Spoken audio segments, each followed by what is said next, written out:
I may have just accidentally made the biggest mistake in my sports car journey this far. And here's the mistake right here. Christian McCaffrey, Rookie of the Year, Panini Contenders 2017 autograph, rookie autograph, 1 out of 5. Biggest gamble I've ever taken. You know, always check your comps. I guess that was something that I thought I had done. Being that it's only out of 5, I didn't really think to, I don't know. I mean, I searched every single engine that I could, that I had access to. I don't use Card Ladder because I don't pay for that subscription, but it turns out in this scenario it would have been nice to. So I learned my lesson. Basically, this card has sold, at least once on auction. It ended at a very random time in the middle of the night and sold for like 130, 150. Yeah, well, I ended up paying $360 for it, so I don't know. It was a gamble, but I didn't even know this at the time. I looked up what his other out of 5 rookie autographs went for. There was like a Spectra out of 5 recently that went for, within the last month or two, went for like $500 some or pretty close to that. There was a bunch of other like justified comps that would like say that this card is worth closer to like $500. So I felt good about getting that for $360. This was also an in-person deal, and I thought I looked it over really good. I didn't see any imperfections. It was darker out at night, and there does appear to be like a little small scuff or scratch on the bottom of the card in the center, kind of. Maybe 1 or 2 of the corners. It's really hard to see probably at this angle, but 1 or 2 of the corners are showing a little bit of white, which would indicate that the card's not going to land a 10. With the scratch is a surface imperfection, so it's probably already knocked down to an 8 at best. Additionally, this one you might be able to see if I can kind of get it to focus here. Along this side, there is some white showing. There we go. You can see it right here. That's probably the best example, but yeah, so it's not a perfect card. However, I did see when some of these cards are going up for sale, even in like 7s and 8s, it seems like boosting the value. Consider these cards are almost 10 years old now. It is 2026. So I guess I could kind of see why that is, but typically you only see much of a premium on 10s. So I did think about it. I said I was going to throw it up for a week, kind of see, you know, what my options are, I guess. See if someone will take it. I put it up at buy now for like $550. And then I also listed it on Marketplace. It's got a couple watchers, no bites. Nobody's sent me any offers. But I feel like this card is worth closer to $500 than it is down at 170, 150, something like that, 130. So it's a big gamble, but it could be my biggest mistake. I'm putting a lot on the line here. I looking back at it, it was definitely not the best purchase I could have made because I'm taking a lot of risk when in reality where I'm looking at right now, if I were to sell everything off, I'd be probably at about like $1,500 to $2,500. It kind of just depends, you know, if I'm able to get, how much I'm able to get for all my inventory that is currently listed, and then the stuff I have yet to list. Yeah, really tough one. I'm struggling. I'm in pure panic mode, but it's good to worry about things like this and want to do well. My biggest thing now is just getting out of the card because I feel like every time I've brought it up in the past week or two, trying to get something out of it, people are seeing that comp and undervaluing it. So if you don't want to pay for Card Ladder, do what I did. Download 130 Point. That's an app. You probably also have a website. But before that, I was using Sports Card Investor. You can search up comps, recent eBay sales on there, eBay sold listings, and then also, what was it? It's called like price charting. And I really enjoyed that one a lot because it's good at finding old sales. For some reason, eBay's sold items history, like unless it's recently sold, it does not do a good job. So, but honestly, this one came up in none of the three until I downloaded 130 point after I bought it, trying to find out where these comps were coming from, and I saw it on there. So it was really weird that it sold on eBay. You don't see it. Maybe just needed to search something different, but yeah, I don't know. Super weird that happened. So anyways, where I currently sit at it now, I actually just got a text while I started filming this video. I was basically in trade negotiations with a person. He was interested in it, and basically like last week we were completely in the clear. He had some really lucrative liquid cards, and we were going to trade. I was honest with him. I told him, you know, I paid $360 for this card, and I would like at least $360 back out of it if possible. Like that is like, you know, I'm trying to keep that. If I can get up to 500 for, you know, someone will pay for that, or if someone's willing to give me that in trade value, I'd be a happy camper. That's a win for me. Anything 360 and above, I'm happy. So anyways, talked through trade negotiations with this guy who's going to give me a bunch of really liquid cards for like $50 to $75 a piece. Things were going to be great. Well, then I go off to my military service for a couple of days, and I said, I'll get back to you next week when I am back at home. He wanted more photos, this, that, whatever. And then I hit him back up when I get home, and he says something like, I was like, hey man, like just following up, you know, I'm back now. I'm able to continue this and make this go through smoothly, whatever, blah, blah, blah. And he basically says, yeah, I'd still love to do a trade with you, but I'm not sure what I'd value it at. And like, I was like, I was under the impression that we were already had an agreement. It was like, he was going to give me like pretty close to about $360 worth of cards, and I was going to give him this card. And fair as can be. Like, in my mind, that was very fair. We had an agreement. That was my understanding. And it was as simple as me coming back pretty much and just kind of like confirming. And I think we were going to meet up in person for this one, do an in-person deal. And that was it. Well, then he says, I don't know what to value it at. So I just kind of left him on open the last couple of days. And then last night, the time I'm recording this video, I think today's May 23rd, so May 22nd, he was like, said something along the lines of like, hey, you know, still hoping to do a trade with you, blah, blah, blah, whatever. And so I reached out to him, and he said he wanted more photos. So I said, yep, we're going to have to wait till like today, when I'm currently like just before I recorded this video. I just reached out to him and I said, here are some more photos, super honest about the condition of the card. And yeah, he just sent me a text as I started recording this video about it, ironically enough. And he said he's not interested anymore. The reason, though, he probably really isn't interested anymore is also because I threw it on the table.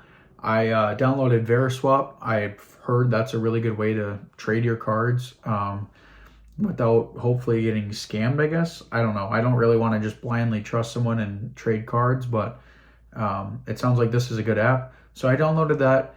And it just so happened that earlier this morning, I threw out some offers. This is the only card I have on there currently, because that's really what I'm looking to move. And someone offered me like $390 worth of trade value. Like I said before, anything 360 or above is a win in my book. I'm probably going to lose a little bit of money in the long run, unless I'm able to sell these cards that I get in return if this does go through. For overcomps, because at $390 I'm selling mostly on eBay, assuming this is what these cards are going to sell on. I lose 15% due to fees, but honestly I need to just get out of this card any way possible. It very well could be a smart move to hold this card, wait till, you know, sometime in August or early September when the season starts, and maybe demand is driven and I could get $500 for that card, but it's not looking like that anytime soon. And that's another, like, what? It's almost June now, so I don't know, 2 to 3 months from now. And honestly, it's really not worth it. I'd rather put my money elsewhere and make better decisions about buying and lose $10 to $20, whatever that comes out to. So I think I intend to take that. Hopefully that goes through. I'm really kind of hoping on that, because I don't think very many other people are going to offer me that much. But it is a really cool card to have. I was able to reach out to sports card shop owner that I trust, and he was able to look it up for me on Card Ladder to confirm the comps. And he told me, like, it is a very cool card to own. So at the end of the day, like, yes, it's very easy to feel like I got fleeced from this. But that was my own fault. I truly went into, when I bought this card, the guy had it up for 400. Super honest about, he got it at a show for like 200 something. Bought it. So, and I had no problem paying like way over. Like what I was seeing, it was worth $500 to me. So I said, like, just seeing, like, not really seeing this card pop up ever, whatever. So I said 360. So he was fine with taking 40 off, and I appreciate it because I'd be even in a deeper hole if I paid 400 for it. But we were already doing a deal anyways, and I saw that pop out, and I bit. I was like, it seemed like I could have got something out of it, but apparently maybe that's not the case. So yeah, this honestly could have been my biggest mistake. It's good to learn from it though. I have 130 point now, and if I'm ever going to make a purchase of $360 or more or anything around that range, I'm going to use 130 point. And even if I'm still not sure, or just to be safe, I'm going to ask that sports card shop owner or someone I know that has Card Ladder, pays for the subscription, and can verify, like, the actual cost of something. Another thing I've learned too is, like, the liquid cards I've been able to hold, or well, not even hold, but have in my inventory, like, they fly like instantly. Like, I did a deal with the guy, I think it was the same guy. Was it the rest of this one? Something like that. I've done a couple deals with this guy over Facebook, and like the liquid cards are gone. The last deal we did, the ones that we combined with these, the other cards that were like actually liquid in this were gone with the next day. No kidding.